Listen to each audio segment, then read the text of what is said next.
This recording is copyright.com Listening Practice Tests. Test 13. In the IELTS test, you hear some recordings and you have to answer questions on them. You have time to read the instructions and questions and check your work. All recordings are played only once. The test is in 4 sections. Now turn to Section 1. Section 1. You will hear a conversation between a man and a woman discussing the enrolment of the man's child at a nursery. First, you have some time to look at questions 1 to 5.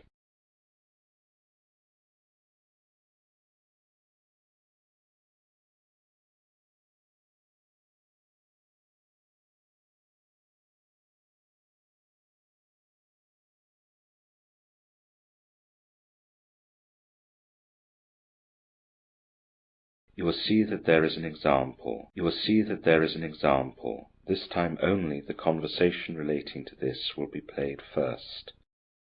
Good morning. My name's Laura. Welcome to Happy's Nursery. How can I help you today? Good morning. My wife and I were hoping that we might be able to enroll our daughter with you.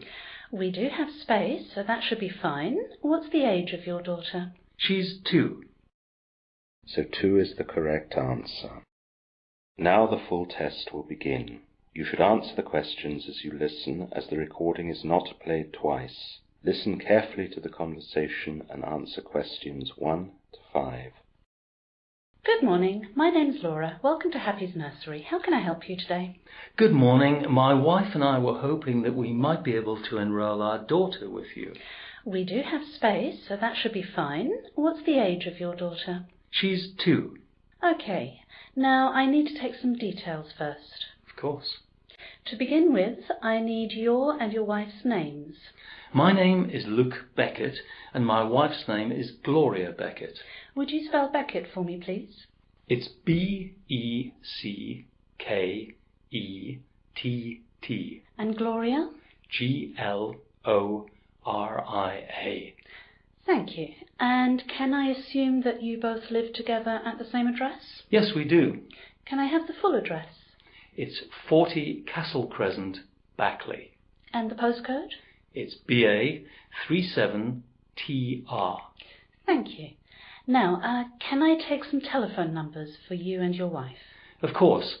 Our home number is 01538 853 285. Thank you. And do you have mobile numbers? Yes. Mine is 07770 728 473 and my wife's is 07743 812 451. Could you say your wife's again, please? Of course. It's 07743 812 451. Thanks. I've got all that down. Could I also have work numbers for you both? My office number is 01538 926 477 and my wife's work number is 01538 596 821. Thanks. Now, I'll talk about our fee structure a little later, but how would you like to pay our fees? We'll pay by bank transfer when we get the invoice. That's fine. Thank you. So, your daughter, what's her name? It's Gertrude Beckett. She has no middle name. Good. She's 2 years old, I know that. Does she have any allergies that you know of? The only one we know of is that she's allergic to cats. Okay, I've made a note of that. It won't be a problem. There are no animals in our nursery and none of our teachers has a pet. Good. That's very reassuring. Before the conversation continues, you have some time to look at questions 6 to 10.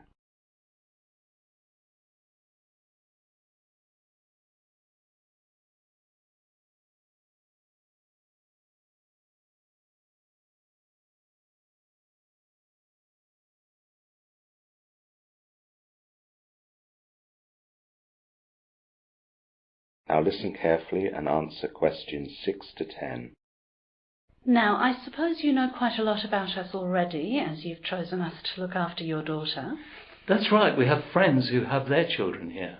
That's good. I'd still like to talk about our systems here a little bit, though.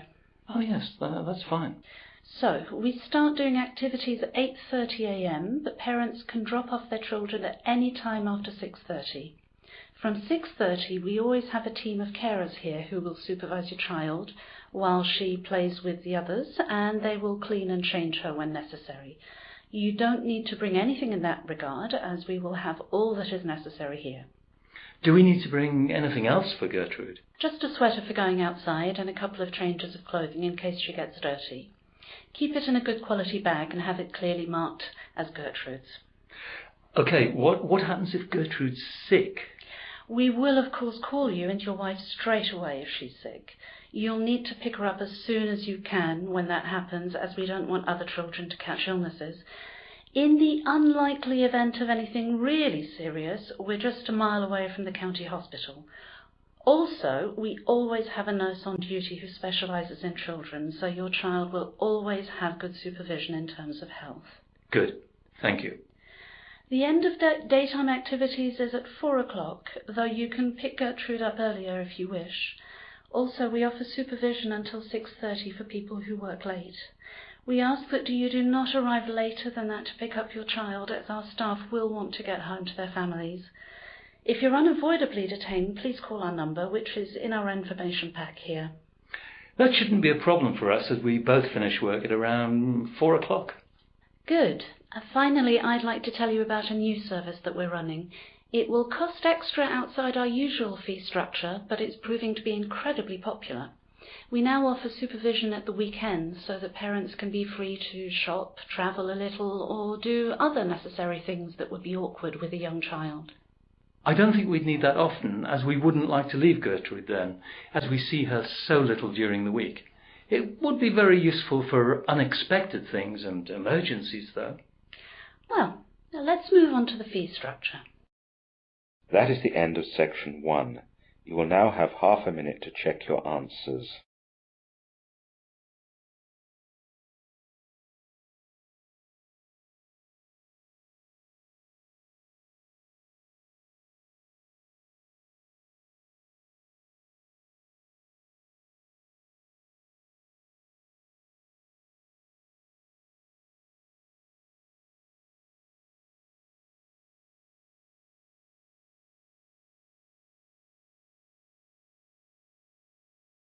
Now turn to section 2. Section 2. You will hear a man giving some people information about an old age care centre. First, you have some time to look at questions 11 to 15.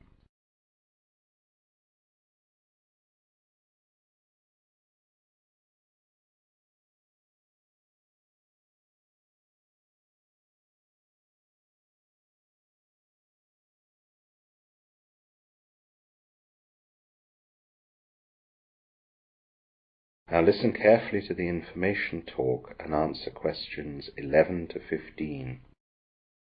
Good morning, everyone, and welcome to this open day at the Green Trees Old Age Centre. My name is Charlie, and I would like to tell you a little about us today. I have met some of you already, and I know that some of you are thinking of coming to stay here yourselves, and some of you are here to see if it will suit a friend or relative of yours.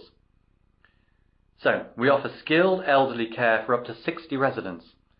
We have places for both men and women, with men being accommodated on the first floor and women on the second floor.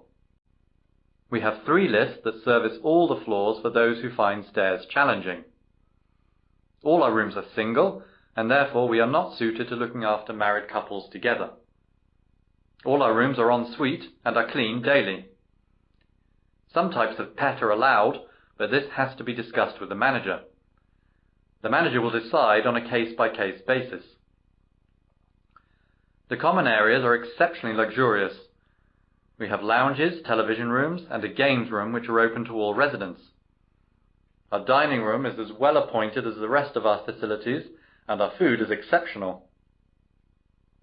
Breakfast, lunch, and dinner are served, of course, every day, and specialized diets, for example for diabetics, can be catered for after consultation. If residents get hungry between meals, there is coffee and tea available mid-morning with snacks, and afternoon tea is served every day with sandwiches and cakes. In good weather in the summer, afternoon tea is served outside on the lawn. One important part of any old age centre is our facilities for nursing. Older people need a special type of care the older they get, and this must be combined with opportunities to retain the chances for being independent as much as is practical. Green Trees has full-time nurses on duty 24 hours a day. These nurses have specialised in old age care and are all greatly experienced in this field. We also have access to extra specialised carers when the need arises. In addition to this, we have a local GP who visits twice a week. This GP is also able to visit at other times when necessary, including at night time. Green Trees is a fee-charging establishment. I don't want to tell you about all our fees here, but all the details are available on our leaflets by the door and also on the website. The fees advertised are our current ones, but be aware that fees change every 6 months, depending on our own costs. You now have some time to look at questions 16 to 20.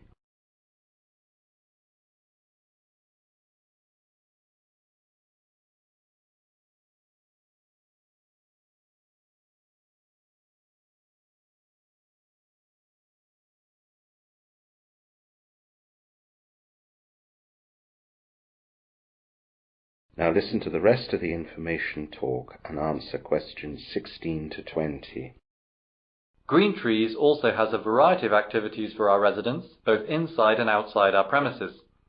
Our activities provide our residents opportunities to have fun, exercise their brains and bodies, and meet new friends. Twice weekly we have sessions in our games room. This includes playing cards, bingo, board games, quizzes, and lots of other activities. At Green Trees we know it's important to meet different people, and so residents are always allowed to invite a guest to these evenings. In this way, everyone gets to meet new people and develop new friendships. We also have regular puzzle sessions at different times of the day, with crosswords, Sudoku, and other stimulating and fun activities. One exciting and new venture that we're doing right now is getting residents to tell their life stories. Sometimes it's not so easy to recall everything, but the attempt often brings back things previously forgotten. We also encourage the recollections to be recorded or written down, which is great for younger relatives who find out things that they never would do otherwise. All these activities lead to fitness in the brain for seniors, and this has become an important part of lifelong well-being. It's equally important to get out of Green Trees from time to time. We run regular visits to the theatre, ballet, opera, cinema, local markets, and to places of local interest. We only organise one-day trips in case our residents get too tired. Family members can of course take residents out for overnight trips or longer whenever they want. We ask, of course, to be kept informed of any time spent away, so we can organise our food and care schedules accordingly. One very popular activity in Green Trees is gardening. We have extended gardens, and when the weather is appropriate, residents can change their clothes and go outside and get dirty. Gardening can be a very fulfilling activity for the elderly. Tending plants can overcome feelings of isolation by giving individuals the opportunity to play a more active part in the world around them. Being responsible for the care of plants can also help residents feel more in control. The problem for a lot of elderly people is that manual work in the garden can cause serious aches and pains, whilst also worsening existing problems. We will give you training and the special tools that will help you stay safe and healthy. Our 2 gardeners will also be there to supervise and give advice, and I'm afraid residents also have to follow their orders about what is planted and where. That is the end of section 2. You will now have half a minute to check your answers.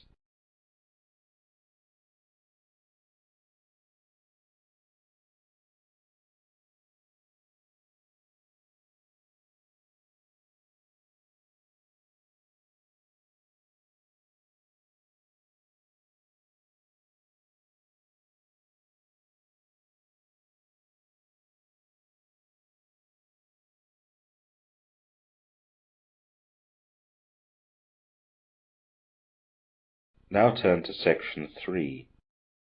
Section 3. You will hear 4 students discussing their engineering work placements. First, you have some time to look at questions 21 to 25.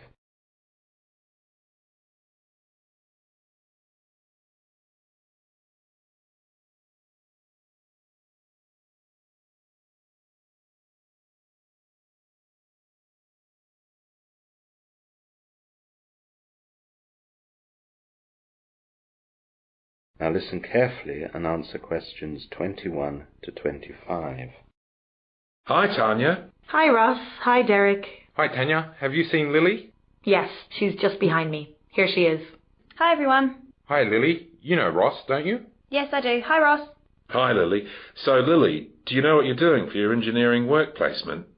Well, I applied for something in aviation engineering. Yes.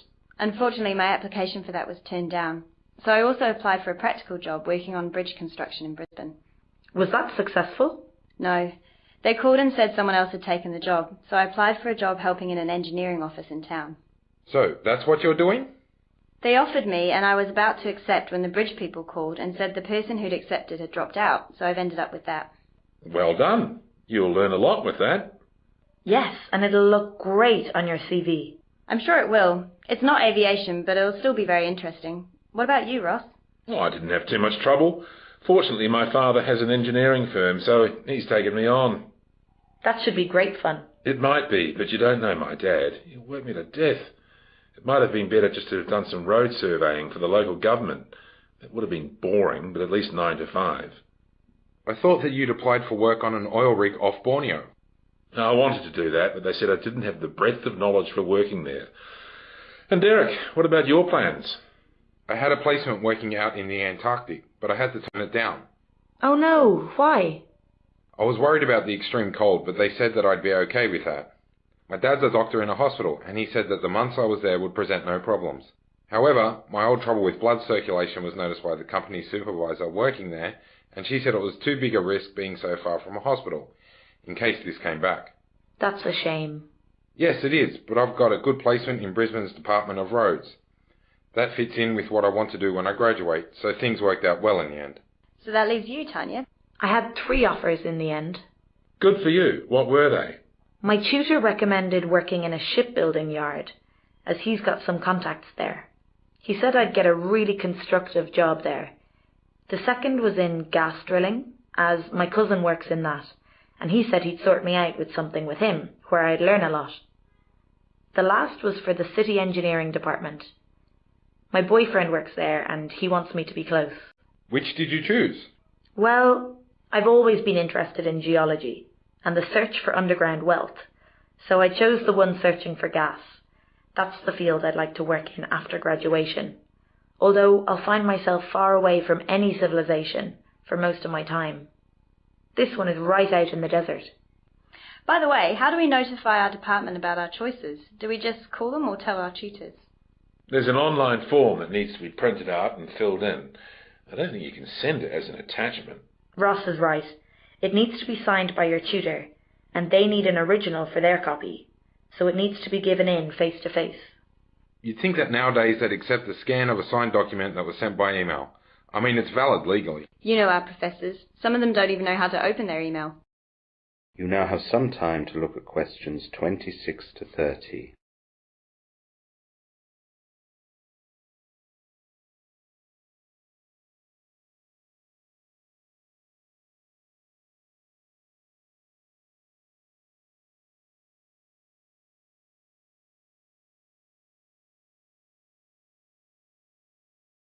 Now listen to the rest of the discussion and answer questions 26 to 30. So Tanya, working in the desert, that'd be a bit scary, won't it? I expect when I go at the start it'll be a bit frightening, but I've been told that you get used to it very quickly. So you're drilling for gas? That's right. That sounds interesting. We haven't studied many things like that, though. I know. So I've been studying it myself for a couple of months. The gas drilling station is a fairly standard assembly. The wellhead is where the hole to the gas reservoir starts, and it's above ground, next to a monitoring facility. That's where I'll be most of the time. The drill has to pass first through the normal earth until it hits a shale rock layer at around 40 meters. After that, it passes through some cap rock and finally some storage rock. Then it hits the gas reservoir. Is it a long process? Quite long. The shale rock is easy to pass through, but the other layers are very hard and thick. So once the drill hits the gas reservoir, it's just a matter of monitoring. No. There's a constant need for working out how much gas is left and where the best place is to get it from.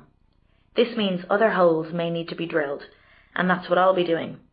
We have secondary holes at different depths to the side of the primary drill hole, and underground sensors at the bottom send up information to the monitoring facility. This data then needs to be analysed. It'll be a fantastic thing to do, Tanya, and it'll be a great experience. If you want to work in that field later, it'll really help you find a job. It'll be quite a lot of pressure on you also. You'll be in the desert with a few colleagues making drilling decisions that will cost a lot of money. Not quite. We'll be analysing the data, but we'll be connected by satellite to the head offices, and it'll be the people there who make the decisions of whether to drill or not. Oh, good. That'll take the stress away. I'd hate to think what would happen if I had to make all the decisions out there. I don't think they'd let me do all the decision by myself in any situation. Anyway, it's not as if I'll be on my own out there. Don't you think you'll go crazy being stuck out there in the desert? Our placements are for 6 months, and after 6 months in the desert, I'd be feeling very strange. It won't be that bad. The teams that work out there are on 4-week rotations. Everyone then gets a week off, and then they go to a different station. My situation will be different. After my 4-week rotations, I'll be taken back to the city for 4 weeks, and then I'll just do 9 to 5 on weekdays at the head offices until I return to my drilling station. It's a good mixture. Back in the head offices, I'll be able to see what they do with the data that we collect out in the desert. Well, that all sounds very exciting. That is the end of section 3. You will now have half a minute to check your answers.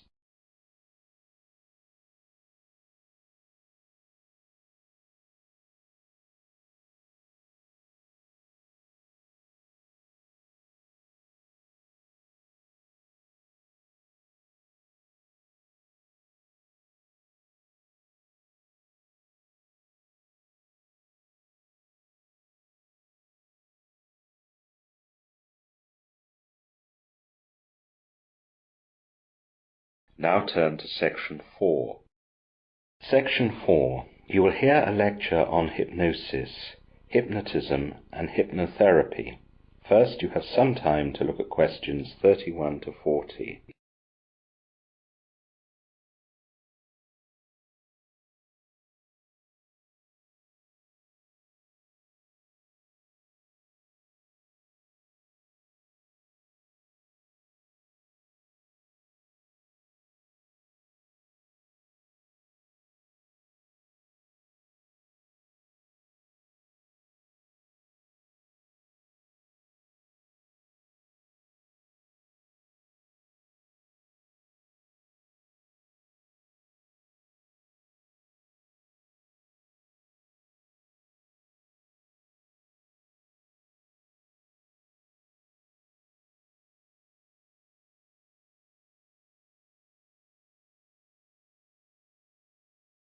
Now listen carefully and answer questions 31 to 40. Hello everyone. Today in our psychology lecture we're going to look at hypnosis, hypnotism and hypnotherapy. First of all, let's look at some definitions. Hypnosis is an inferred psychophysiological state characterized by greater possibilities for influence and is thought to be an altered state of consciousness. Hypnotism is the study and use of suggestion with the presence of hypnosis, while hypnotherapy, or clinical hypnosis as it's sometimes referred to, is a form of therapy in which the use of hypnotism constitutes the core of the treatment. Simply speaking, hypnosis is an altered state of consciousness. Hypnotherapy, therefore, is the use of an altered state of consciousness, or trance, for a therapeutic endpoint. This means that people are not treated with hypnosis, but are treated in hypnosis. All hypnotic states are characterized by a tremendously pleasant state of calm, which individuals allow themselves to enter so that desired and beneficial suggestions may be given directly to the part of the mind known as the subconscious. Under hypnosis, the conscious and rational part of the brain is temporarily avoided, making the subconscious part, which influences mental and physical functions, receptive to therapy. During the trance state, there is heightened concentration for the specific purpose of maximizing potential, changing limiting beliefs and behaviors, and gaining insight and wisdom. Although hypnosis may be light, medium or deep, a medium trance is usually used, during which breathing and the heartbeat slow, and the brain produces alpha waves. Normal levels of consciousness, such as sleeping, dreaming, or being awake, can be detected in the wave patterns produced by the brain. The state of hypnosis differs from all three. In alpha states, the body gradually achieves a particular relaxation. Hypnosis, meditation, daydreaming, being absorbed in a book or music or television, driving and arriving at your destination without recalling all the usual hallmarks are good examples of alpha states. It is still not well known how hypnosis influences the brain. One popular theory is that it affects the mechanisms of attention, which occur in one area of the brain called the ascending reticular formation, located in the brainstem. This area, which has many functions related to sleep, alertness, and the sensorial perception, continuously bombards the rest of the brain with stimuli coming from the sense organs. The inhibition of the ascending reticular formation leads to states of extreme calm. So, how does hypnotherapy work? The subconscious mind is the source of many of our problems and self-images, and our beliefs, habits, and behaviors are stored there as information. The subconscious is a tremendous reservoir of our unrecognized strengths and knowledge. Hypnosis is a natural and effective technique for accessing the subconscious mind, and the key to unleashing our potential so that we can change our unwanted habits and behaviors and find solutions to our problems and concerns. Once the individual has achieved a hypnotic trance state, the hypnotherapist uses many different therapeutic methods, ranging from simple suggestions to psychoanalysis. For example, the therapist may ask about past, present, or future concerns to establish the reasons for a particular problem. Alternatively, the therapist may give suggestions to the subconscious mind aimed at overcoming specific problems, such as lack of self-confidence.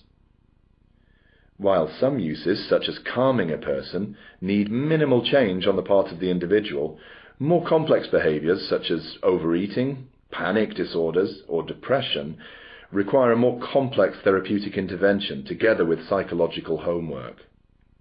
Hypnotherapy is a form of healing subject to much skepticism in the medical and scientific professions, in spite of it being conducted by qualified practitioners. Whilst it has often been clearly ascertained through various studies that a course of hypnotherapy can coincide with the improvement of a patient's medical condition, it is not simple to draw a direct correlation between that improvement and the process of hypnotherapy itself. This is partly because there are few visible or extreme changes to metabolism during hypnotherapy. Further to this, patients react very differently, and so a representative sample may not be all that representative at all. This makes it difficult to ascertain who reacts well to hypnotherapy and who just has a natural propensity to recover from the ailment that they were treated for. Many tests have shown that hypnotherapy has helped patients' conditions in conjunction with traditional medicine, and that the effect of the hypnosis has only had a purely placebo basis. Patients therefore often have a positive mental response to treatment, but that this is only the patient's perception and is not due to the success of the treatment. Finally, hypnotherapy is often criticized because those criticizing it have little knowledge of the processes and underlying methodology. Whilst there are doubts about the reliability of hypnotherapy as a method of healing, or indeed as a method for helping people to deal with stress or to quit smoking, there seems no reason to doubt the effective results that it seems to produce in some patients. That is the end of section 4. You will now have half a minute to check your answers.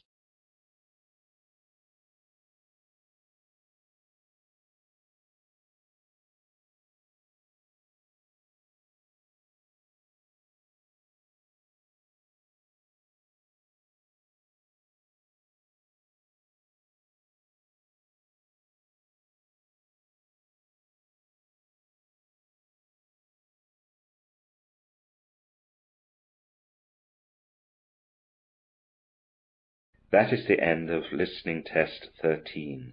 In the IELTS test, you would now have 10 minutes to transfer your answers to the listening answer sheet.